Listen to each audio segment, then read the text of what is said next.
Minitec is a low profile build-up system for underfloor heating or cooling, working with a plastic panel, a castellated panel that physically sticks down to the structural subfloor. The floor is prepped first and foremost and sealed, so get rid of any dust, etc. The panel then is physically laid down onto that existing subfloor, that structural subfloor.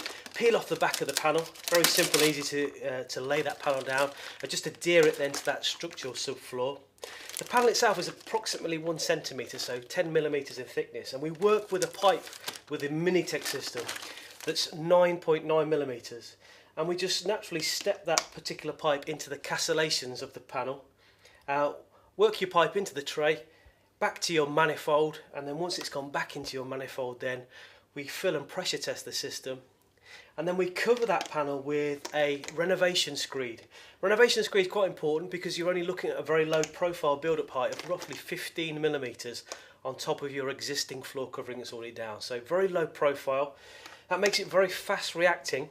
So we're looking at reaction times very similar to radiators now compared to traditional systems where heating a much larger thermal mass. So simple, easy to use for heating or cooling applications. Fast reaction. But most importantly, very simple and easy to install, whether you be a professional or a DIY person. The key feature is the low profile. If we look at retrofit traditionally, it's always about working from those existing floor coverings and coming upwards. And that could be 20-30 millimetres. Minitec is a very low profile. We're looking at 15 mil above the existing structural subfloor here. So it takes into considerations door thresholds and building up at such a very minimal height compared to other systems on the market.